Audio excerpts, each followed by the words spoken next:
used to say that if you don't like the weather in Connecticut, wait a minute. It was hot this afternoon, and now it's like the Arctic chill out there again. And somebody left the door open, so you felt it all sweeping on in here. But God is good, and I am so glad that His love never fails. I'm so glad that you guys are all here. You may be seated. We're going to go ahead and get ourselves started here. So first thing we're going to do is we are going to go ahead and take care of our offering because this is a full-on church service. But I'll go ahead and talk on through it. So do I have, you guys got that covered? We've got some envelopes kicking around if Pastor Dan and Pastor Al can get them to your hands if you need them. It is a blessing to be able to give unto the Lord, to give back some of what He's given to us is an opportunity for us to worship as well. And we'll go ahead and we'll let the guys, you're going to pass the buckets, is that what we're... Yeah, okay, we're just a little informal here. I'll just kind of go through it all. Quite a few years ago, I had an opportunity to go see one of my students in a production. It was a play that they were doing, and unbeknownst to me, they had prearranged that I would be pulled up onto the stage, being something of an actor. This should have been easy, but I was not prepared for that. And they assured me I was just going to be playing the bellhop, and they assured me that I only had one line. It's, "I'll take the bags." I remember it even today. And I was supposed to then just pick up the bags and leave.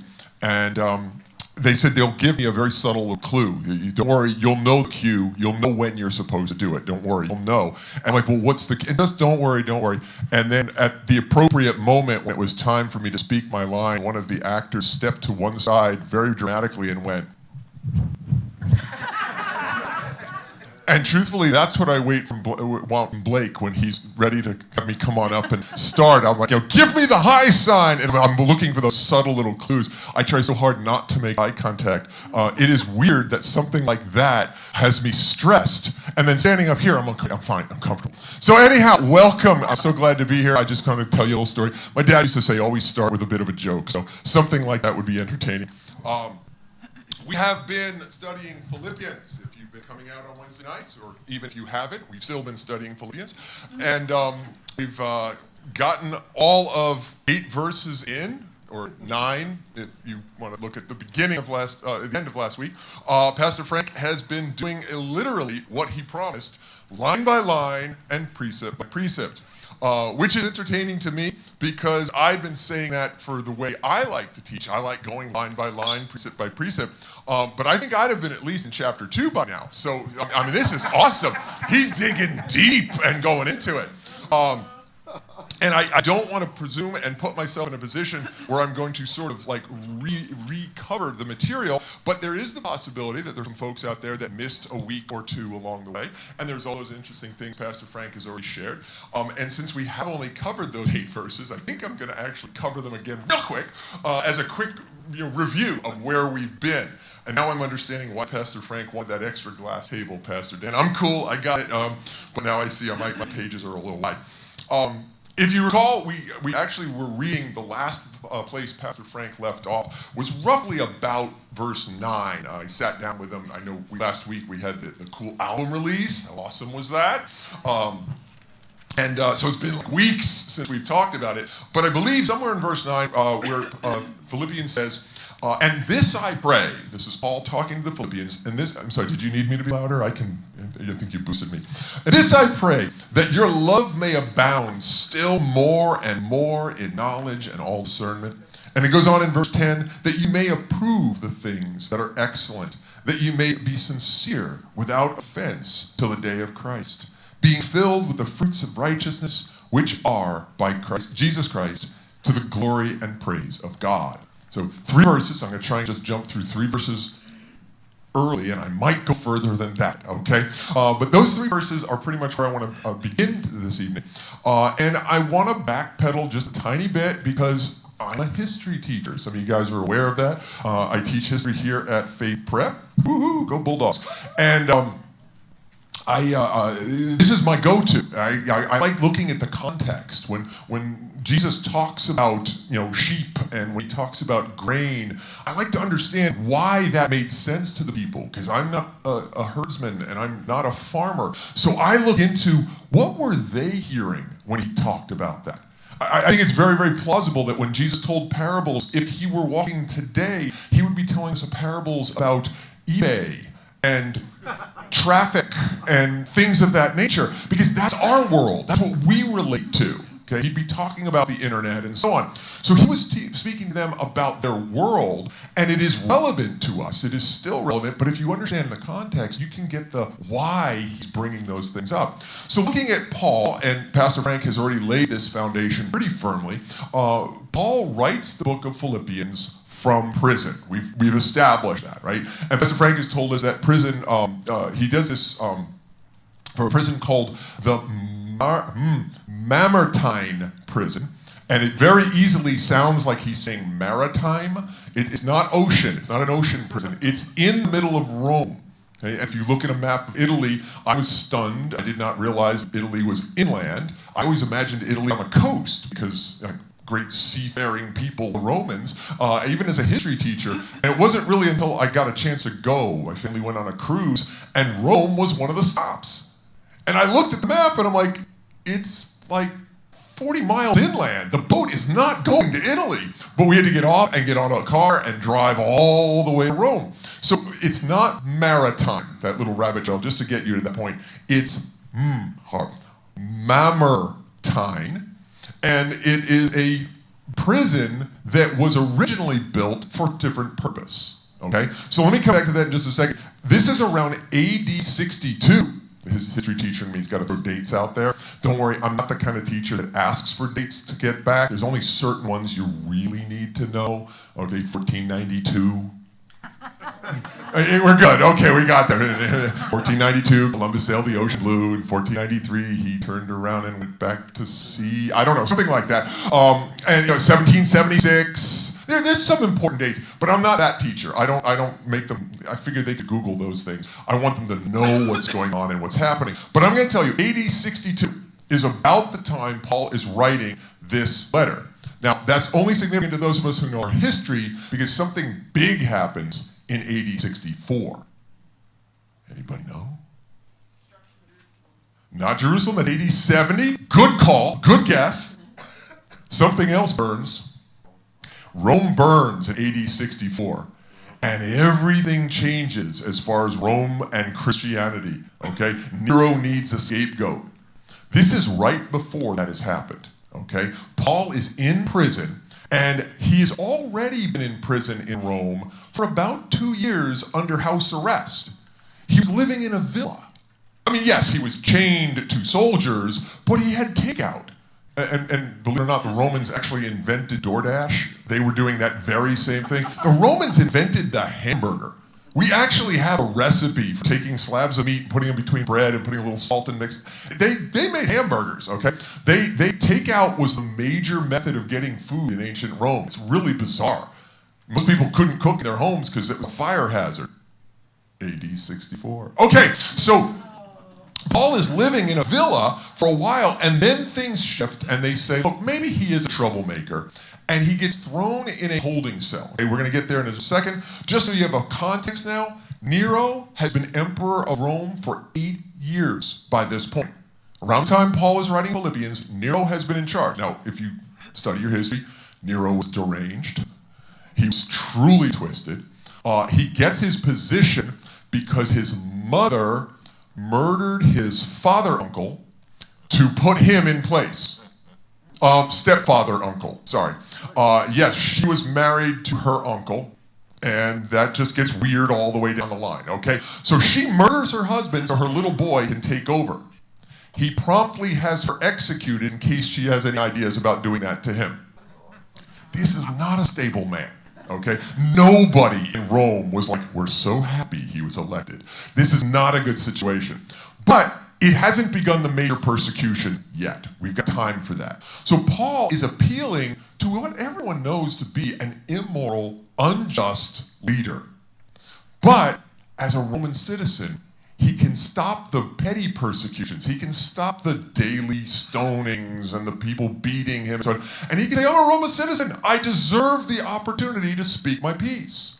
So for 2 years, he's been held, house arrest, but then something changes and they decide they're going to throw him into this prison. Incidentally, we are about let's see, AD 64 is the fire. Spoilers, Paul will be executed in AD 65. But in that meantime, he is going to get freed temporarily. He's going to go free for a bit, then arrested again. And Nero gets, not executed, murdered by his guards. I mean, you got to be a bad dude for your bodyguards to chase you down the hallway. I mean, they turn on him.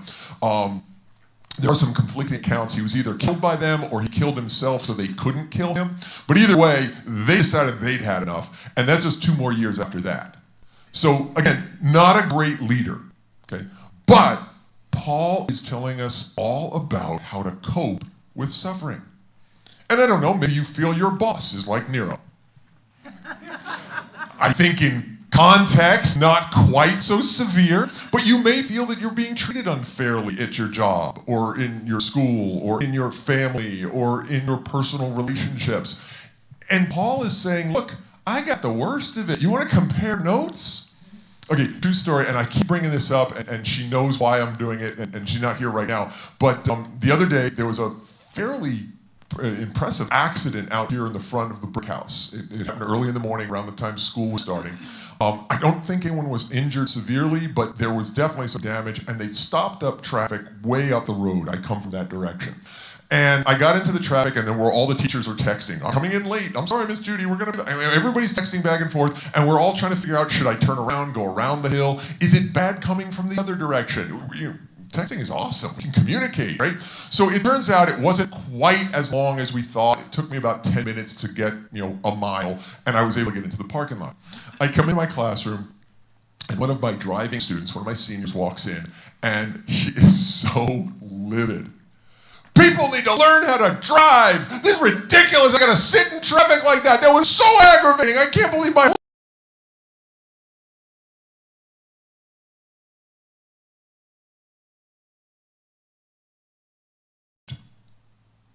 And she went, oh. The truth is, she was inconvenienced. I was inconvenienced. It wasn't fun, but we have to remember sometimes that when we compare things and we go, I'm complaining about a splinter to someone who lost their arm. Oh, maybe I need to stop. All right, I was going to tell this story, but my nephew loves it. There was a guy out in Iowa many, many years ago, it was maybe 30 years ago, actually got his arm ripped off. I mean, just clean off. I'm sorry to gross you out. This was not what you were expecting tonight. Okay? He was working on a threshing machine. He was trying to dislodge something. It activated, and it took both arms at the shoulders. I know.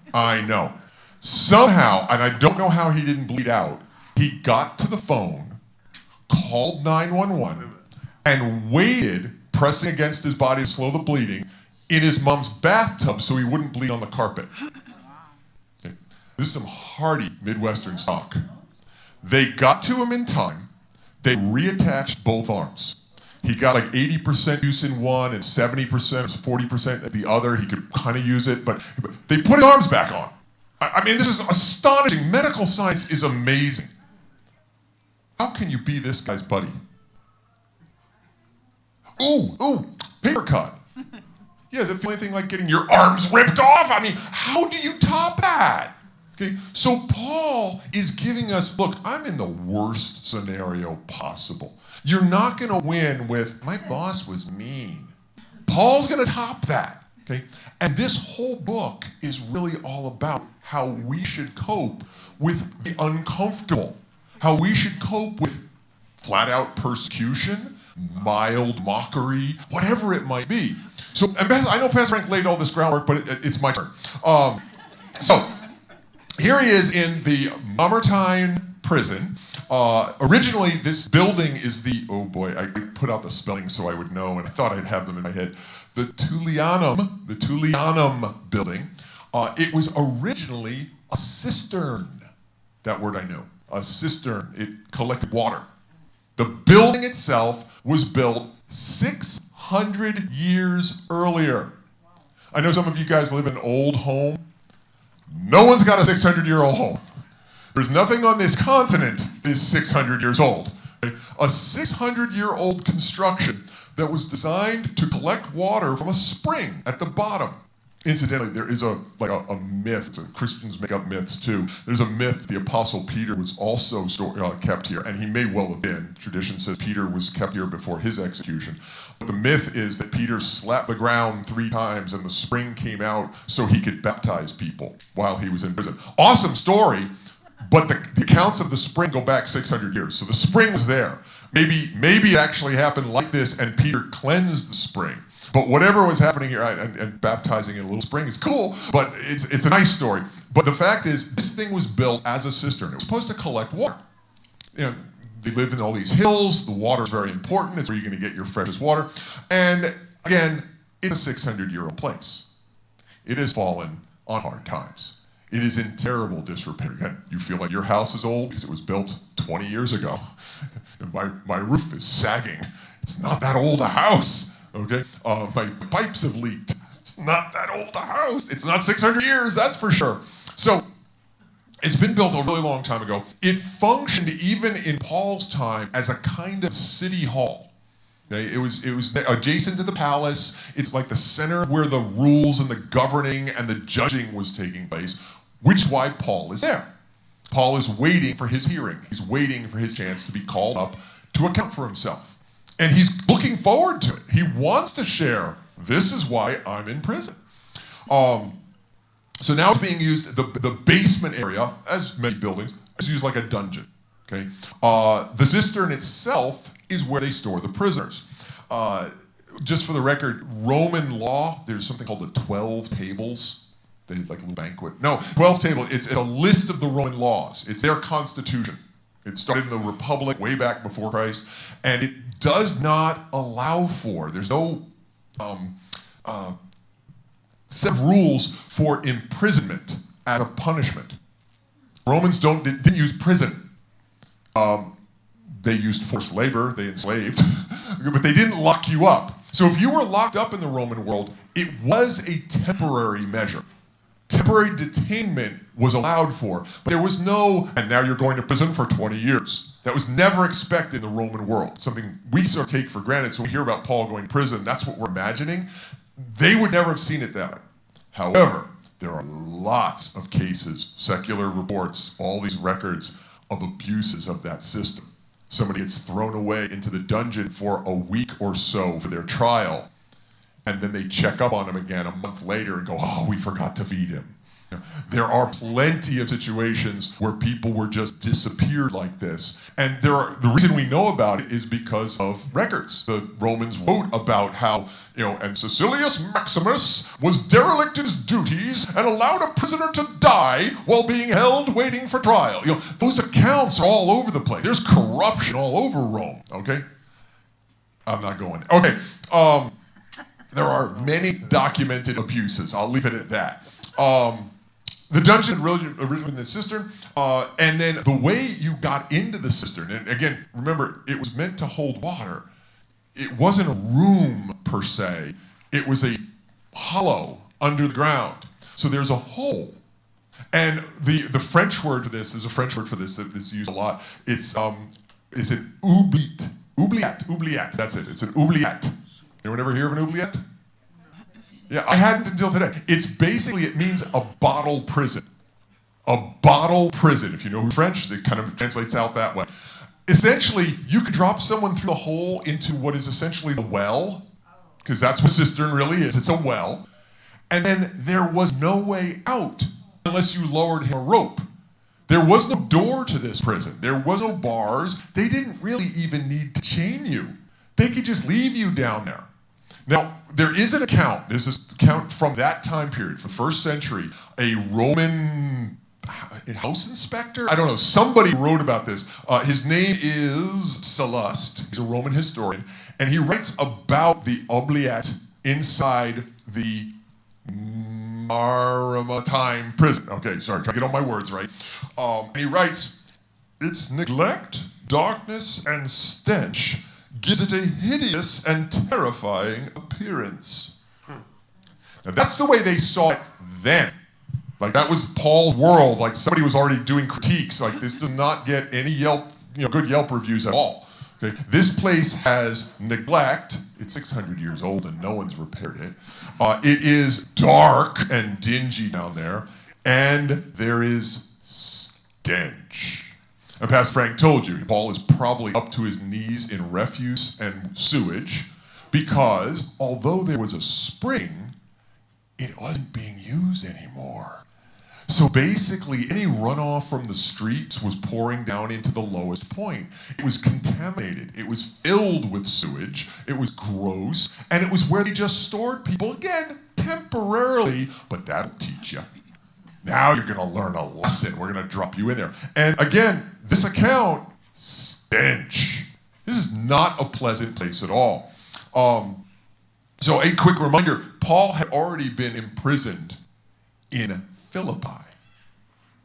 He's writing to the Philippians.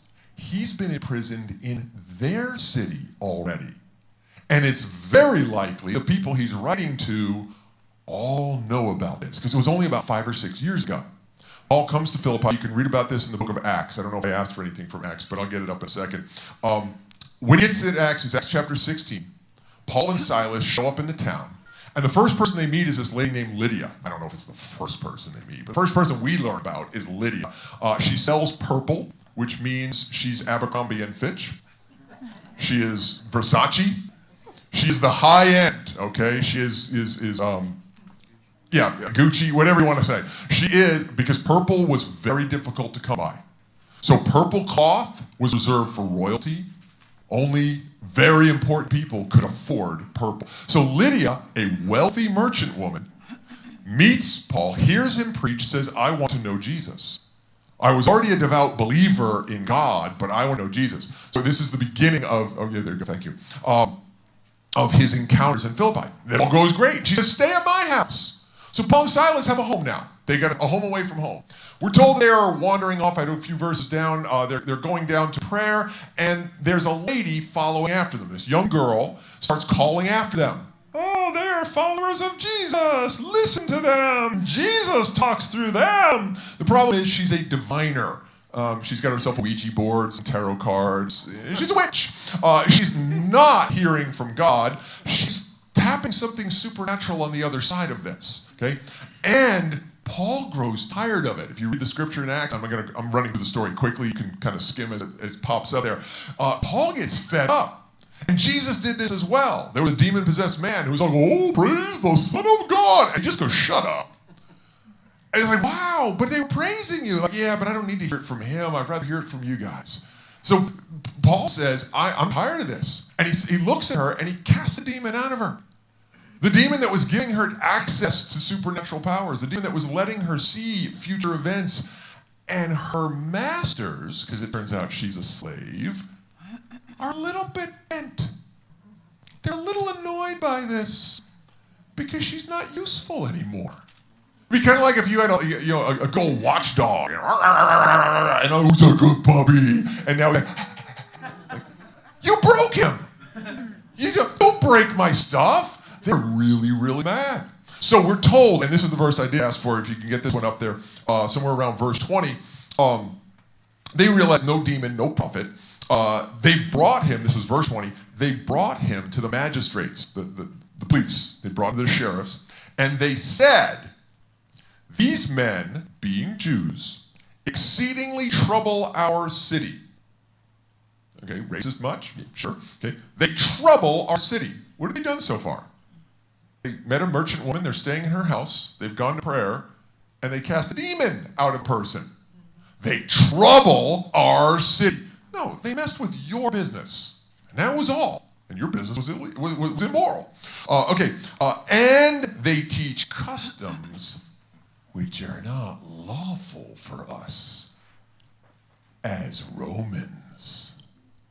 All of a sudden, they're going to play the patriot card. Proud to be a Roman. I don't know, that song doesn't really work that way. They're going to play the patriot card. We're Romans, and we don't follow their customs. Their customs aren't even legal. Don't you love when people suddenly know the law?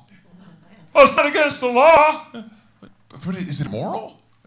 Well, law says, well, they're not allowed to do that. Again, students, I get this from new drivers all the time. people coming into school early in the day, and they almost get hit. They get cut off by someone. But they'll say, but I had the right of way, so I didn't back down, and I pushed on through. Like, cool. And had they hit you, you could be in the hospital right now saying, but I was right. Isn't it a little better to not go if someone's going when they're not supposed to, so you don't have that problem? The guy up front probably feels. Okay, so get back to this. He says to them, they say that they're teaching customs which are not lawful for us Romans to receive or even observe. Now, they just indicted all the Jews, but they don't care. They're not looking at that situation. They're basically trying to get Paul out of the equation. This is false witness. Right? We're all clear on that, right? The legal side, these are liars. Nothing they say here is true. Now, they could have said truth. They could have said, we had a business and these guys messed it up. And maybe they could have gotten Paul into trouble for messing up a demon-possessed business. I don't know. But their argument was totally false. If you go to the next verse, you can start reading how the whole crowd, the whole city starts riling up, and they demand that the two of them be arrested. They demand that they be beaten with sticks. That was normal, but it was still sticks. Okay, they're beaten and thrown in prison. And if you know the book of Acts, you know where this goes next. The next step is Paul and Silas are in this dank basement prison, very similar to our bottled prison here. Okay? They are chained up, which again seems a little redundant if there's no way out, but in this case there is a way out. There's a basement and there are bars. This is a different prison. Okay? And instead of, we didn't do anything wrong, and think about it. If this were you, if this were me, this isn't fair. Really, God, where is this going? Because this is not, and if anyone had an opportunity to say that and be right, it would be Paul. There is nothing about this that is fair. They've been beaten, they've been thrown in jail, and we're told that as midnight approaches, they're singing stronger. They're singing the songs from our new album release. Okay, I don't know which songs they're singing. I happen to like that one. Did everyone get that text yesterday? What's your favorite song? Here's your chance to click on it and find out. I already know which one my favorite one is, and it's the title song. I really like that song. My daughter is doing pro presenter down in college, and she's heading up for her chapels to be the pro presenter person. And she said she was told, pick a couple good songs out. And she was going through, and she's like, I couldn't find Stronger. Of course I could. It's their database, not ours. It's our song. Hopefully it'll get out there and it'll end up in other databases. But anyhow, they were out there and they're singing.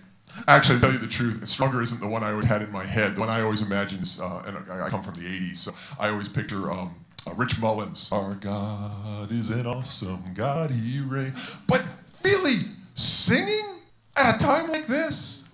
And the Bible tells us there's a big old earthquake. The bars separate from the wall. Again, these buildings were not well made. You don't put the prisoners in the Ritz, right? You put them in the lame buildings, the Motel 6 or whatever. Sorry, Motel 6. I didn't mean to go there. Okay. Mr. D's picking on people. But basically, the doors separate, and the guard comes running on down and realizes, oh, man, well, there goes my week. Now, I know you're thinking paperwork and having to deal with all that. Roman rules were kind of interesting.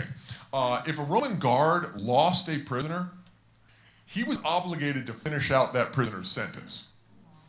Yeah, I know. It's not a particularly fair system, but I'll bet it kept Roman guards on their toes. No one wanted to deal. And we don't know what Paul's sentence was going to finally be at this point. For all he knew, Paul's going to be put to death. Maybe Paul's going to be, beaten again. He didn't want none of it. So he draws his sword, he's ready to kill himself, and Paul and Silas are like, dude, relax, we're still here. Shackles fell off. Seriously, an earthquake that knocks off your handcuffs. I don't know if you've ever thought about the physics here. Those two things can't be related. Oh, boy. That doesn't happen. Okay, so God is moving here, and Paul and Silas stuck around. And this guy asked the very important question. I love this story because it ends with that, what must I do to be saved? How do I become one of you? We're told that the man becomes a Christian. They are then brought before the magistrate at the end of the next day as the day comes up. It's court time. What'd you do? What'd they do? Nobody has any evidence. The guard testifies. The people, and yeah, these guys were innocent. And Paul's like, excuse me, Roman citizen. Boy, he plays that card enough times. It matters, okay? They're like, oh man, we are in so much. If he sends a comment card, we are in so much trouble. So they decide to let him go. And we get the clear impression that the church at Philippi starts here. If you will, the founders of the church are Lydia and a Roman guard and his family, because he brings them home to stay with him for the night because the prison's been destroyed, and he's got to take care of them, and he ends up, their whole family gets saved. So now we've got the founding of the church. So when Paul starts writing to these folks from prison, this is their history too. They remember Paul. They know, there's that time and we all shouted, yeah, throw him in jail. There's a little bit of embarrassment there. But remember who Paul is. Remember who they are. They are now freed in Christ. So there is no, you got to throw it up in my face again. But you know it's got to be nagging in the back of their mind. They were responsible for Paul being innocent and thrown in prison. And there's a good reason for Paul to be bringing some of this up with them. We'll keep going. Jane singing Earthquake Jailer. Good. I got my notes. One page down. There we go. They remember his false imprisonment last time. They do. They know this happened. It's part of their history now. And they were the bad guys back then. Now, Paul's in prison again. Paul's back in prison, and it's got to have echoes of deja vu for the people of Philippi. And Paul chooses to send them a letter. He is about to present his case. It may even be before Nero. As it turned out, historically, it's not. He doesn't see Nero yet, if he ever does, okay? But he does get to present his case to one of the leaders, one of the governors, and so on. And what he doesn't know is that he is going to be released. That's actually where this part of his story goes. They're going to set him free, but after that big fire, and Nero turns all his attention on Christians, Paul is one of the most vocal, and they're going to grab him again. And that one is going to result in his execution. So spoilers, that's where Paul's headed, okay? But you should know that by now. I don't think anyone didn't. But anyhow, that's what's all coming. So he's about to present his case. Think about what you'd be doing. I mean, seriously, what do you do when you need to go talk to the boss or someone's called you in for a meeting and you don't know really what it's about yet? And am I the only one who rehearses it in the car? Now listen, the problem is we are not communicating clear. No, that doesn't sound right. It sounds antagonistic. I don't understand. No, that puts it back on me. What do you think that would work? I can say that. Okay, I'm a teacher. I have those conversations with parents. I actually don't have nearly as many of those conversations with parents as you would think, but I have lots of them by myself with imaginary versions of those parents. I do have some of those conversations. I saw a meme the other day that a teacher was, or actually it was a tweet, somebody had commented the fact that as a teacher she had gone into a store and there was a teacher discount available and she didn't have her teacher ID. And she was like, is there any, I don't have my teacher ID, but I'm a teacher and the discount would be very helpful. And she said, I can show you a mean letter from a parent. And when he glanced at it, went, yeah, you're good. Okay, every teacher I showed that to was like, I understand, okay? Basically, and I don't mean to pick on the parents, we have those conversations, don't we? We talk in our heads, we run through it, we convince ourselves, I'll say this, and they'll say that, and I'll say this. When I was in college, I had failed to complete a paper. Big surprise, I procrastinated for too long. And I went in and I had rehearsed. I had a half-hour drive to school. I rehearsed the entire speech. I was ready. Circumstances came up. My grandmother was a little ill. I don't know what my story was, but it was good. It was good. I was prepared. I was rehearsed. I was all ready. And I went in. I was like, I know the paper was due today, but I had a bit of a problem. And I started to, and I was going through, and the professor went, wait, stop. So you don't have it with you? And I went, no, but you see, he goes, okay, fine, bring it next week.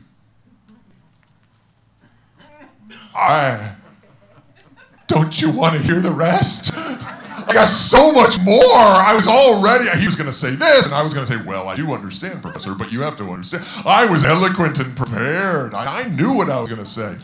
Anyone ever stand? No, I shouldn't ask if you've ever stood before a judge. Anyone ever argue a traffic ticket? It's an interesting experience. Again, I'm an adult when I did this. I got stopped for speeding, and I honestly, and I'll tell you, I don't believe I was speeding. I really don't. I know that sounds weird. I can tell you, I used to get tickets. I've had a few in my youth and so on. I deserved all of them, but this one. Every other ticket, dead to rights, I had no argument. What was I going to say? Yeah, nothing. This, I once said to a police officer, I thought I was just going the flow of the traffic, and he looked at me and said, it was in the middle of Delaware, son, you and I both know that's not true. And I really did think to myself, well, one of us thinks it's true. But it didn't matter. I got the ticket. I deserved the ticket. I was going fast. I just thought I was going fast with everyone else. In this case, I think the police officer made a mistake. I really do. I think he radared the wrong car and then chased after me. But either way, I prepared my explanation. I was going to stand before the judge. I understand Paul's situation. I was going to step up there and I was going to eloquently explain that I didn't do anything wrong. In fact, a friend of mine had just done this. He was in law school, however, and he argued that everybody does it and got let go. He didn't get a fine on the dumbest argument kids use in school. Everybody does it. Okay, so I'm like, I can do this. I can do this. And I stepped up there. They called my name. I walked up. I stood in front of the judge. Boy, the DS, they put the judge up, and you see in the movies, but it's high. At least down in the South it is. And this big Southern judge looked down at me and said, son, what's your story? And I'm telling you, I was rehearsed.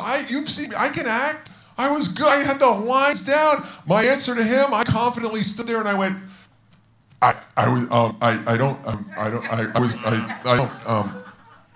Your Honor, I don't think I was speeding. There's my case. I don't think I was speeding. He looked at the police officer and he knew him by name. I'm going to say Earl. I don't know. He said, Earl, when was your radar last checked? It was checked the day before he radared the other car that wasn't mine. He looked back at me and went, son, you don't have a leg to stand on. Pay the court. Boom. Thank you. And I walked away. I thought I was ready. I really did. But I'm not Paul. And Paul is standing for Christ. And God is going to give Paul the words he needs. And he knows it. But not only that, Paul has been prepared for this. And I'm going to tell you that right now. Here's a life lesson to take away. It's not where I was going with this, but I'm going to give it to you anyway. This one's free, okay? God usually gets you ready for things that you're going to need later, now. God usually preps you. Anyone ever play those video games where like you come up on it's a flashlight, cool, put it in my backpack. Oh, it's a sword, oh, I put it in my backpack. You know, and then your backpack's full and well, I'm not gonna need that flashlight, and you put it aside, and then you enter a dark room. Ooh, gotta go back and find where I left that flashlight, okay, right? Those things are in the game because you're gonna need them. I carry everything in game. I must look ridiculous as a character in a game. I'm walking around carrying everything I can. God prepares us in advance. He gives us things that we think, what am I going to do with this? But you're going to take that twine, you're going to wrap it around the coil, you're going to take the squirrel, tie it to him, and send him up. Okay, some of those games are really weird. But God is prepping you ahead of time. Paul has an extensive education. A really good one. He may be the smartest guy around, okay? And I'm not talking like Bill Gates smart, where it's one area like computers. Paul is well-versed in just about everything. He's like Da Vinci. When you read about Paul's life and you realize he's not just a scholar, he was a Pharisee. He was a Pharisee among Pharisees. Everyone looked up to Paul. He knew the Hebrew faith, but he was raised in a secular town.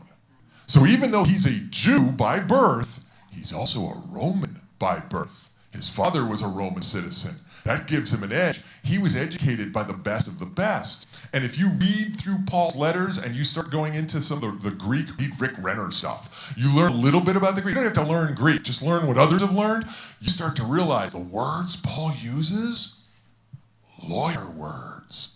A lot. I mean, seriously, lawyer words left and right. The Greek language is so precise.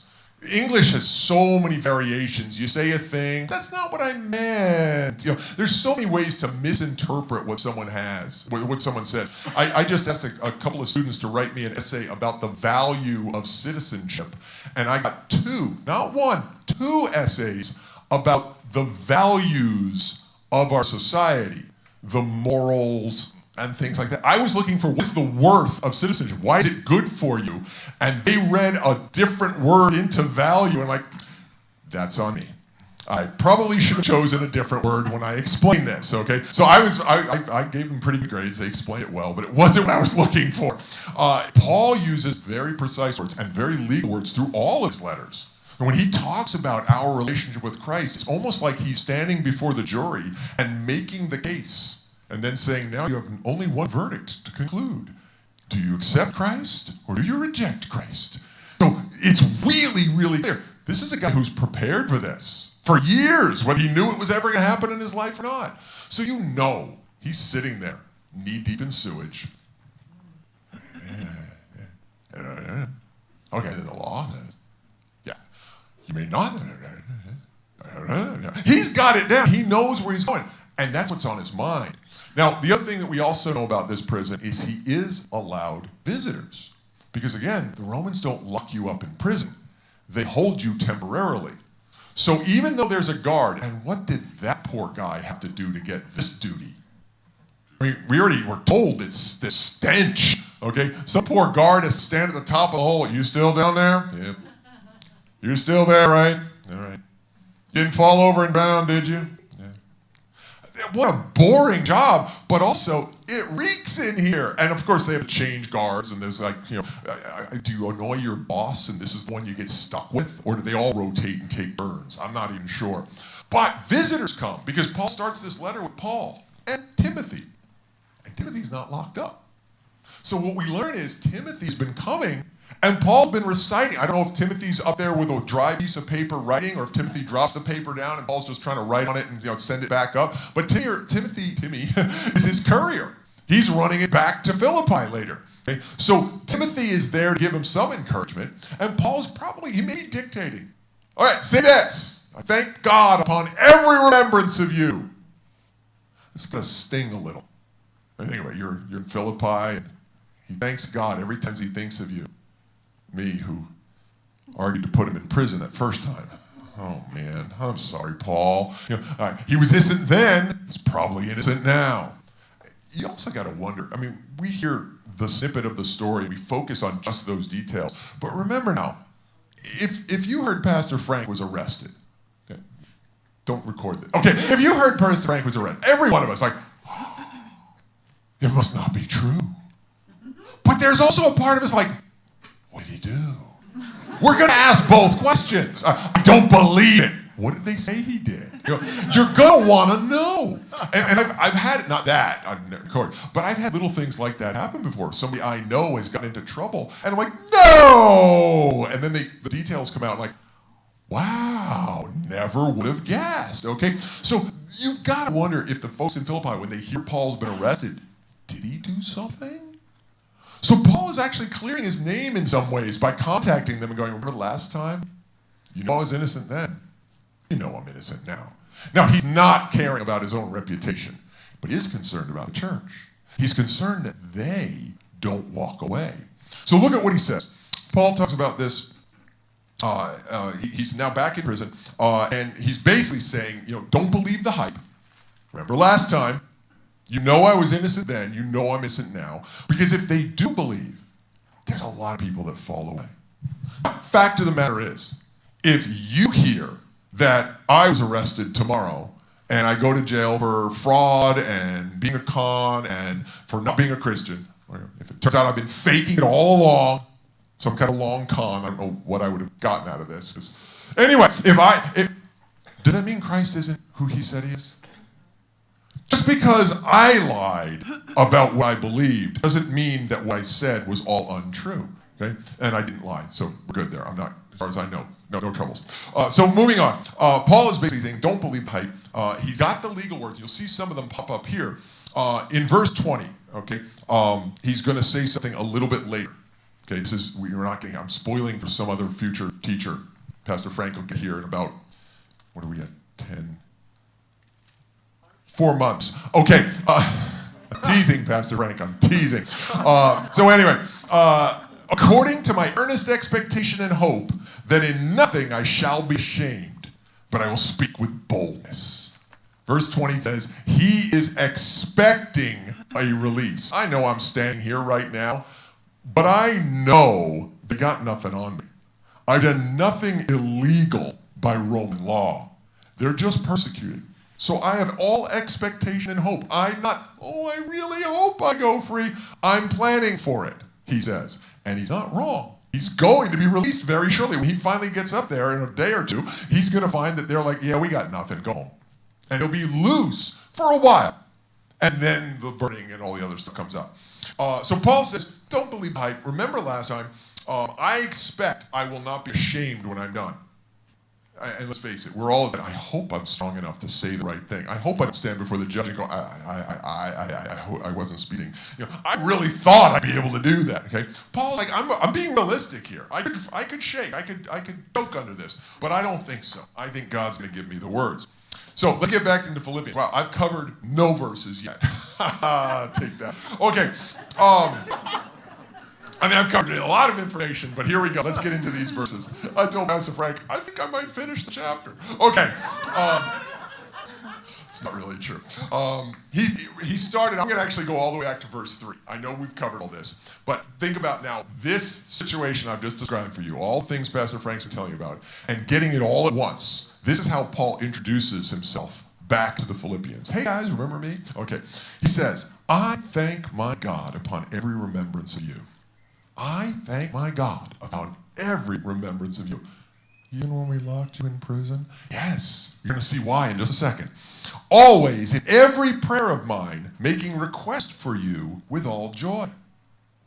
Knee deep in sewage, and he's praying for me? Why? Shouldn't he be praying to be released?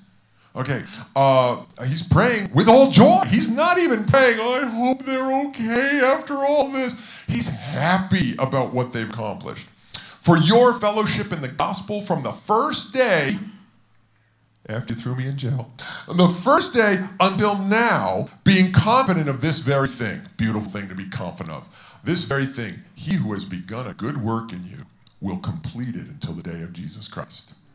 I remember you guys all the time, and I'm so happy when I think about everything that you're becoming, and you're not there yet, but oh man, are you going to rock when you finish and you get to that final day. You are completing everything, and God will be faithful to see you through to the end. Nice encouragement from a guy in prison. He's not free, and he's telling them, guys, you're awesome. Not, hey, somebody send me a cake with a file in it. It probably wouldn't do any good in the cistern. But anyway, I guess he could eat the cake.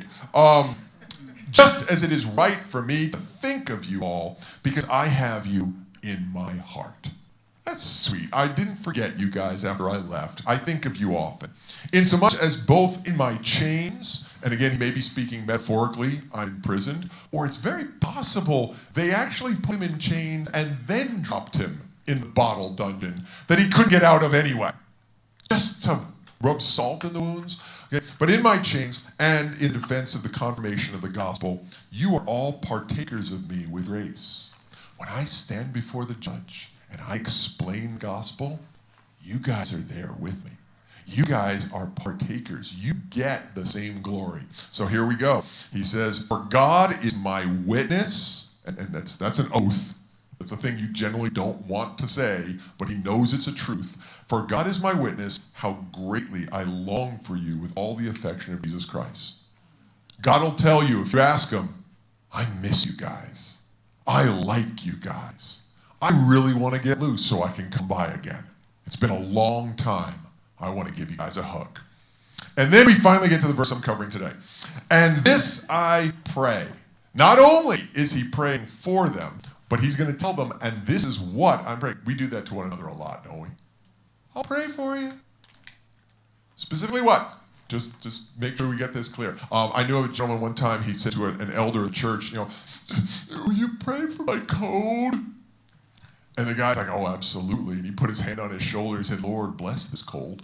Make this cold strong. Let it endure against the antibiotics. Let it hold on for weeks. And the guy jumped over like, what are you doing? What? No. And he's like, oh, I'm sorry. You want me to pray against the cold, don't you?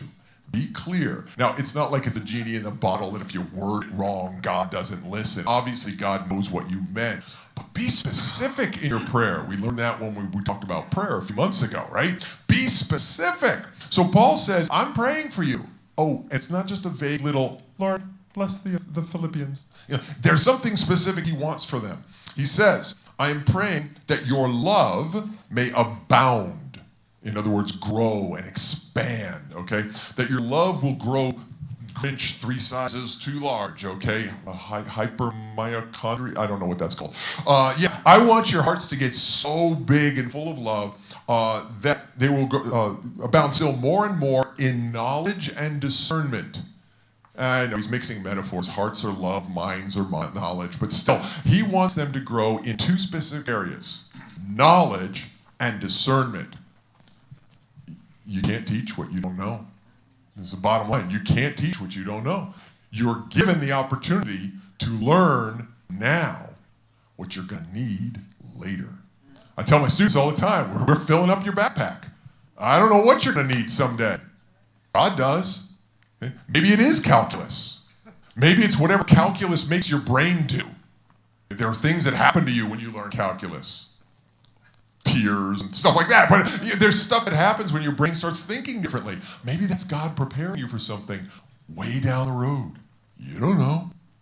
My wife and I were actually asked to teach many years ago, we were asked to teach a couples class. We did a Bible study like this. And we were asked to teach specifically, and I don't know if you guys remember Pastor Barbara, way back when. She was in charge, and Pastor Barbara said she prayed, and she had various couples who were all going to teach something in the couples class. And she asked us to teach about conflict resolution, like how to fight as couples. And my wife and I were like, we're really not the right choice for this. We haven't had that many arguments to really learn how to do this right anyway. There was me leaving the cupboards open and her slamming them closed to remind me they needed to be closed. And I'll defend myself by saying I used to have self-closing cabinets, so it's not entirely my fault. But I was careless, and and I learned that needed to happen. But we really haven't had that. I'm like, why us? Does she think we're having troubles? Are we? I mean, I can be a little bit short sometimes. It sounds like I'm bickering, but I love it. I don't. And we're like, you know what? We'll do it. We'll do it. If God told her that that's what we're supposed, because she chose each couple based on the Lord said, this is the topic. What do you do? I don't understand. So we did research and we pulled it together, and some of the stuff was reconciling after major problems. And I don't know what to say. We feel too young to know what we're talking about here. 2 weeks after, and we talked, everything went fine. People said thank you. It was no great, no couples and now we're not getting divorced or anything like that. But 2 weeks afterward, we got a call from an old friend who was going through a divorce. And my wife had scripture after scripture after scripture after scripture ready at hand. God was preparing us for something we were going to need later. So God is preparing the Philippians as Paul is praying. I want you to grow in knowledge so you're ready when your turn comes. If this happens to you, you need to be prepared. He then says not just knowledge, but also discernment. That's a great word. We love it as a Christian. We throw it out there. But people outside the Christian world often don't know it. I think in about 2 more minutes, people are supposed to go get their kids, in case I'm watching the clock up there. That light is right in the... never mind. Oh, now I see it. So anyhow, Paul said, I want you to get discernment. I want you to get discernment. I want you to be able to slice between false and true. You need to be able to sense when this is truth of God and when this is man's fake truth, and so on. So knowledge will prepare you. Discernment will equip you. That's Paul's prayer. I pray for you to have knowledge and discernment. Verse 10, that you may approve the things that are excellent, that you may be sincere without offense to the day of Christ.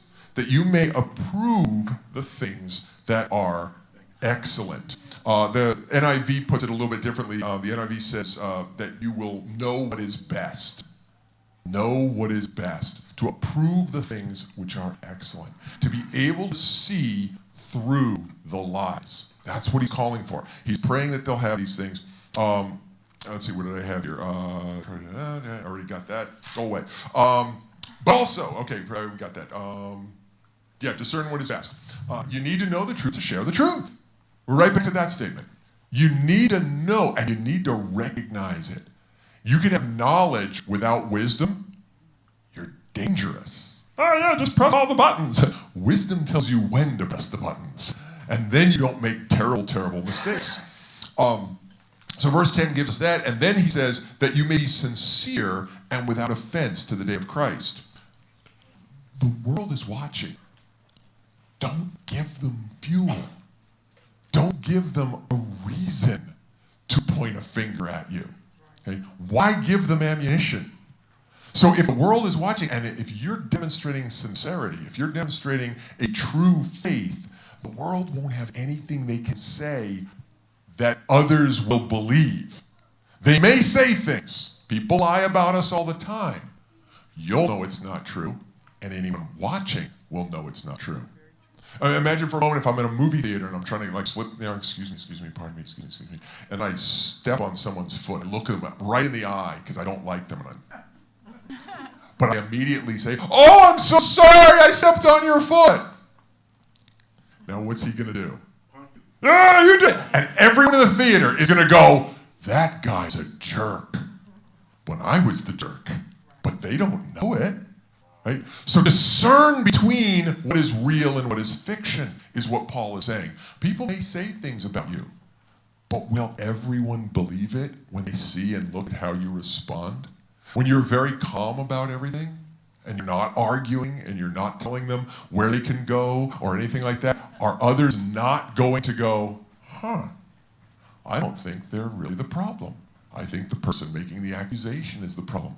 Paul is praying for them to be prepared to endure persecution in a good way, in a way that will keep them from becoming victims because they overreact.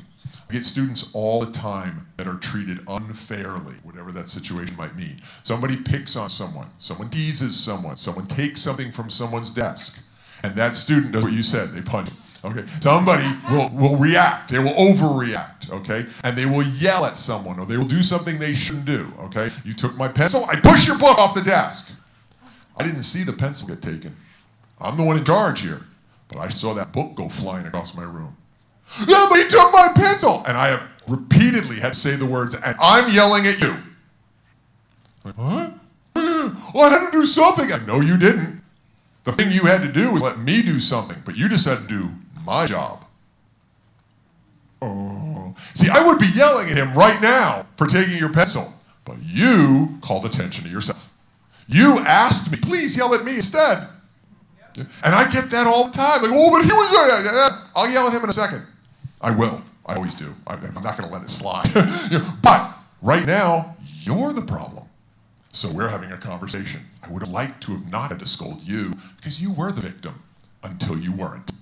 So Paul is telling us, don't react. Don't overreact. Paul is taking this really well. He goes on to say this, being filled with the fruits of righteousness, which are by Christ Jesus to the glory and praise of God. That's what I want for you, my friends, the Philippians. I want you to be filled with the fruits of righteousness. He's making a wine allusion. Okay, I don't know if you guys have ever, I don't drink wine, but I drink iced tea. You know when you take the Snapple bottle and there's all that residue at the bottom? That's really not appetizing. I know it's okay, but it's like when it's all, and especially when you shake it up and it comes out in flakes and it's floating around inside the tea, I'm not feeling it. You know, I'd like to just clarify, please. You hold a liquid up to the light and you see things in the liquid, not really all that drinkable.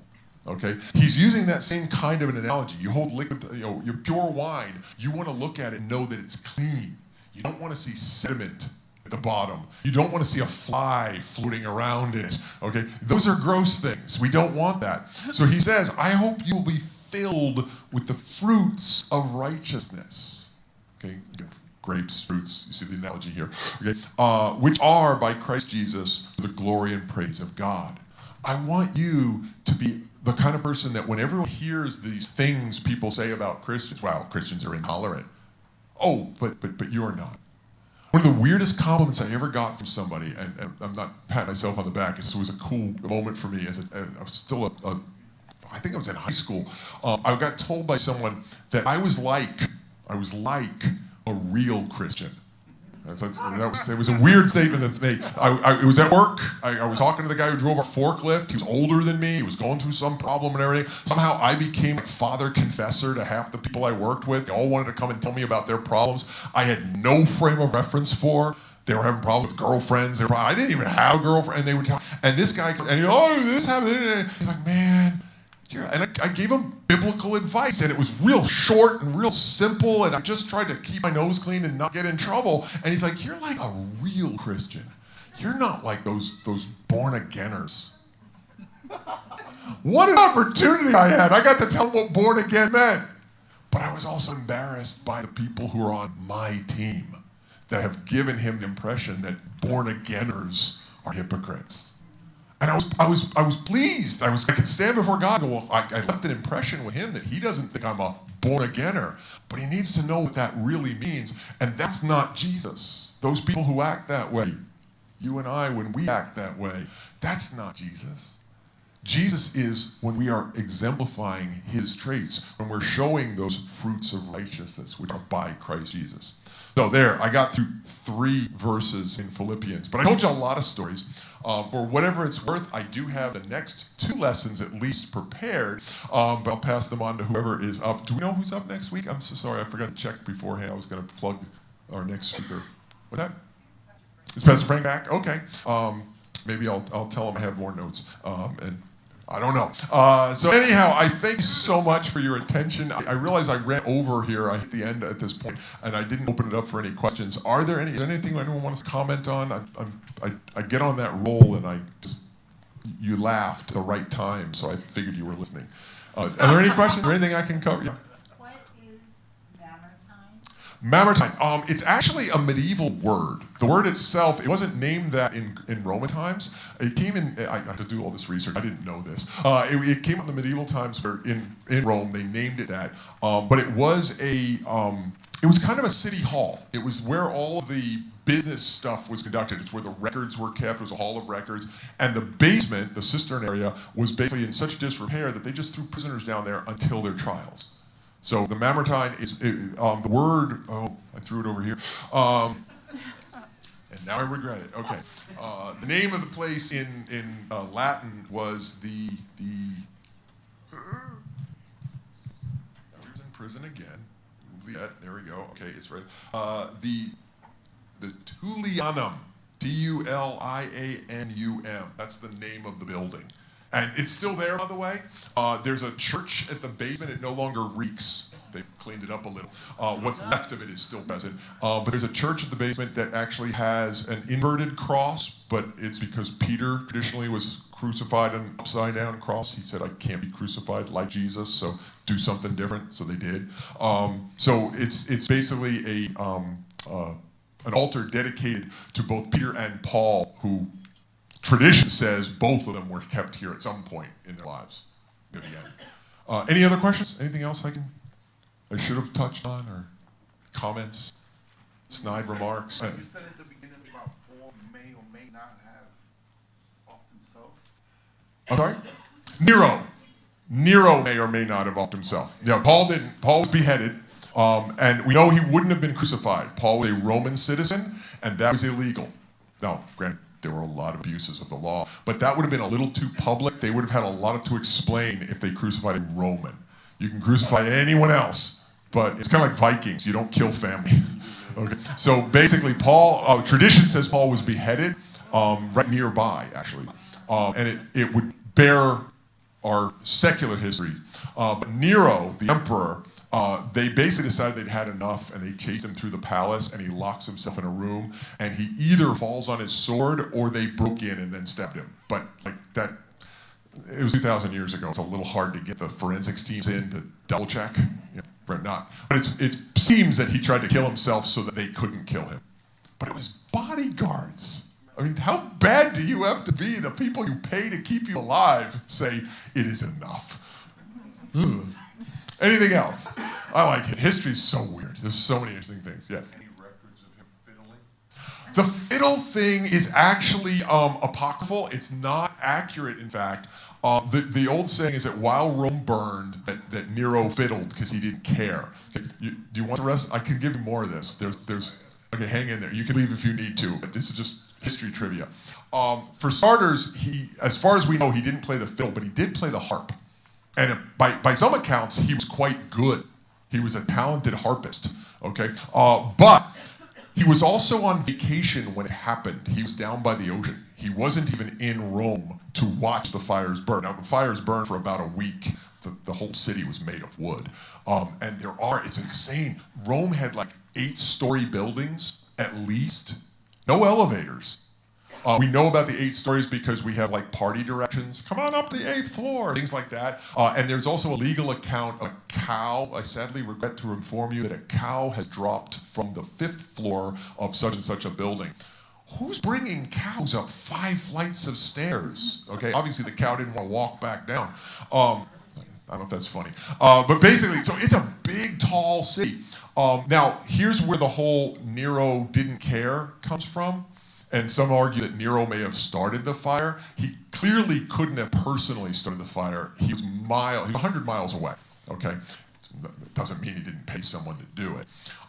Nero had a palace. And that palace had a balcony in his room that opened up and looked out over the gorgeous slums. It was awful. It was the Maritime, it's right there, okay? It reeked, it was terrible, it was where all the poor lived, it was a shanty town. And it just happened that was his window. So, I don't know, have you ever stayed in a nice hotel and like you open the window and it's, parking lot. I did read about somebody who was really upset. They got a Disney package and they were terribly disappointed that they didn't have an ocean view. Okay, so the story goes, the guy did call and complain, and he said, why don't I have an ocean view? I'm paying a lot of money for this. And, sir, there are no ocean views in Orlando. Orlando's the middle of the state. And his argument was, don't tell me that. I looked at the map. Florida's a real skinny state. I'm glad you all approve of I'm glad you all can appreciate the humor. Somebody out there is like, I'm going to go look this up and figure out why it's funny. I'm sorry. So, he's got this horrible view. It's awful out there. There's all these poor people. Oh, it's terrible. And he has petitioned the Senate repeatedly to clear it. Let's just knock all these buildings down and build something pretty. I want a duck pond. I'm making that up. That's what he wanted. He wanted a pond. He wanted a lake that he could look out over and go, it's beautiful out here. He wanted, Central Park. So he wants a duck pond. And the Senate won't do it. First of all, he's a jerk. Second of all, it's expensive. Okay? And they're just sticking it to him. They don't like him. So they're not going to do this. And then the fire breaks out. Now go ahead. Guess which part of Rome burned? Yeah. All gone. And now these were tight, windy streets. The Roman guards hated them. You couldn't chase criminals. One step ahead of the lawman. It was like Aladdin. They were jumping all over. They could get away so easily. So basically, this was in everybody's interest to clear these streets out. So now that whole section is gone. And they build new wide streets that the guards can walk down. I'm watching you and everything. And there's no more slums. And there's all these other things. And Nero shows up as the fires are finally dwindling, and reaches into his own pockets and begins to pay the poor people who need food, and they are homeless, and he helps do the rescue relief, like in Tampa now. He's there with the generators and with the fresh water. Nero spearheads the recovery relief. And history kind of forgets all about that. He is a horrible, horrible person. But in this occasion, he did something good. And then he arranges for them to rebuild, and while the Senate is bickering over how we're going to pay for this, he reaches into his personal accounts and begins to pay for it. He starts doing that very thing. I'm reminded of when President Trump was first elected, he pushed for them to cut some funding for national parks. And everyone's like, oh, he hates the national parks. And then he took his own personal money and donated about $1 million to the National Park Service. His argument was that the federal government shouldn't be doing this. private donations should, and he led the way with an example. So Nero leads the way. I'll take care of it. He starts rebuilding, and he rebuilds this much nicer area and everything. But right outside the window, duck pond. And it didn't fool anybody. Now, it may be that he had nothing to do with it, but it also could be he arranged for it and then he tried to cover it up with good PR stunt. And that's what was believed at the time. Whether that's what really happened or not, the newspapers of the day basically said, Nero did this. And Nero is like scrambling because popularity is shooting downward and he's spending money to win them back and it isn't working, but he built the duck pond. If he had built something else, they might have let it slide. But they're like, you've been asking for that thing for so long, and suddenly, conveniently, no, why is this the part that burned the most? It was where the most people were crowded together, and somebody had a hibachi, and they let it go, okay, or Mrs. O'Leary's cow, whatever happened. But basically, because he was selfish, and he built the thing he wanted to build, everyone's going to blame Nero. And Nero needs a distraction. I'm not popular. How can I make something less popular than me? And that's where the persecutions really kick off. Nero needs some scapegoat to blame. Man, those Christians are weird, aren't they? Boy, they do weird things. You know, I hear they're cannibals. They eat the body and blood of their Lord. Yeah, sometimes the phrasing gets lost on the outside, doesn't it? We talk about things in Korean. I'm born again. What does that mean? Okay, we used a lot of... The other one, and this is, again, getting to the weird, but we greet one another with a brotherly kiss, right? I don't know what churches you've grown up in. I grew up in a church where it was brother so-and-so, sister so-and-so, and that's how we greeted one another. You know? So, Brother Dan, how are you? And so everybody called everyone brother and brother sister. I heard that brother so-and-so is marrying sister so-and-so. Uh-oh, those Christians are weird. There were stories. Paul is basically arguing that right here. Going back to the Bible study. Paul is arguing that of don't give them any ammunition. Let them say those stupid things and have everyone who knows you go, don't be stupid. That's not what they're doing. But Nero needs a scapegoat. So yes, he probably didn't fiddle. He might have harped. But either way, he was actually in a wagon on his way back because he heard about the fire. He does lead the relief efforts, but he builds his duck pond. In case you're wondering where that is, by the way, in case you care about like Rome today, a future emperor, later emperor by the name of Claudius, no, sorry, that's his father, the Flavian emperors, the Flavian emperor, Domitian and I've just completely, Trajan, no, I'm sorry. About 5 emperors from now, the duck pond gets leveled, well, filled in, I guess, is what you do, and they build the Circus Maximus, not the Circus Maximus, the Colosseum, right there. That's what sits where Nero's duck pond was, okay? And the Colosseum was for everyone, whereas the duck pond was for Nero to look at. So this was a good public works plan, okay? This Vespasian, oh man, I know all these names and I can't put the right one in place. Anyhow, so that's where that's going. It's gonna get replaced because it sticks around for the next 2 or 3 emperors, and they hate it so much. Like, let's just make it go away. So anyway, I'm just rattling off some of the history stuff I know. I'm keeping you guys. Yeah, it must have been a big pond. It must have been a real. Do you guys know that Central Park is not natural? Central Park is an artificially created environment. I mean, it's all real trees and real rocks and all, but it was slums. And they cleared the area and they built a park. So the lake, the pond in the middle of Central Park, which is a pretty big lake, is man-made. It's a reservoir by technical. Now, granted, there was a water source. They were able to fill it and let it stay filled. It doesn't just drain out or anything. But yeah, all that stuff is like not what was originally there. We imagine that, and the Indians used to run through here, like, not unless they were running into buildings. Well, okay, back then they would have. Anyhow, I'm riffing. Any other questions? Anything I can answer? I feel like I'm keeping y'all. You're also polite and patient. You're sitting there like, is he going to stop? Can I leave yet? And you can go. It's okay. Let's say a quick prayer. I didn't pray at the beginning. I like to pray at the end for sure. Heavenly Father, Lord, I thank you for this day. I thank you for the opportunity I had, even if I went long. Lord, I just thank you so much for all the things you allow us to learn, and we can dig into these scriptures and we can find more and understand more about you.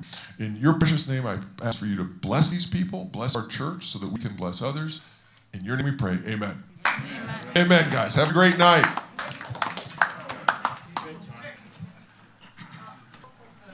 Oh, I'm sorry, we could use a little bit of help stacking up the chairs. Pastor Dan, how many per stack? 8 high.